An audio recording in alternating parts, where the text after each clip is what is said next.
Matteotti, c'est un député socialiste italien qui a été assassiné par le fascisme de Mussolini en 1924. Et il est devenu un symbole de l'ensemble des très nombreuses victimes du fascisme en Italie. Il y a plein de syndicalistes qui ont été assassinés, il y a plein de gens qui avaient créé des coopératives qui ont été assassinés, etc., de grévistes. Mais Giacomo Matteotti était un parlementaire. Ça a quand même un côté un peu visible, et il avait fait des constatations sur la violence du fascisme qu'il avait mise par écrit, qu'il avait déclamé au Parlement, et c'est ça qui a valu sa mort.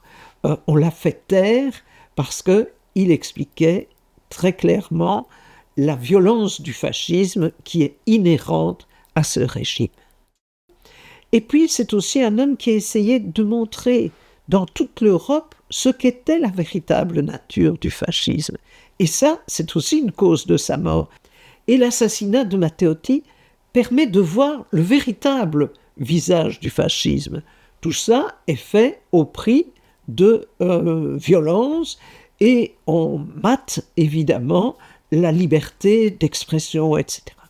Peu après l'assassinat de Matteotti, on va voir la censure de tous les journaux antifascistes, on va démettre les députés qui ne sont pas fascistes, et la violence va s'installer de manière beaucoup plus durable, entraînant d'autres assassinats, mais aussi un exode d'un grand nombre d'Italiens antifascistes qui n'ont plus une possibilité de vivre normalement en Italie. On ne peut pas s'empêcher de penser au gouvernement de Giorgia Meloni en Italie. Est-ce qu'on peut faire un parallélisme avec ce gouvernement dirigé par une élue d'extrême droite et le fascisme de l'époque? Alors disons qu'elle est dans sa phase soft, mais elle n'a jamais prononcé le mot antifascisme, parce qu'elle est d'origine fasciste, comme la plupart des membres de son gouvernement. Alors ça se manifeste comment? Mais parce qu'on crée une télévision publique qui est dévouée au régime, parce qu'on supprime la liberté de manifester, parce qu'on met des entraves aux syndicats, et tout ça fait naturellement qu'il y a des parallèles forts et inquiétants entre ce qui se passe aujourd'hui et ce qui s'est passé hier. L'histoire ne se répète pas sous la même forme, donc vous n'aurez pas quelqu'un qui frappera à votre porte avec le bras tendu et habillé en noir ou en brun, mais sous d'autres formes, le même programme se présente. Alors on vient de le voir récemment chez nous aussi, pour la première fois, un bourgmestre du Vlaams-Belang vient d'être élu à Ninove, en Flandre.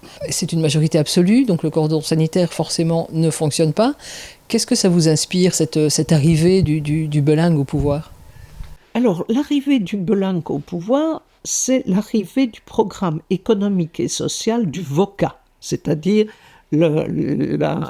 l'association patronale de Flandre. Si vous regardez leur programme économique et social, c'est absolument parallèle.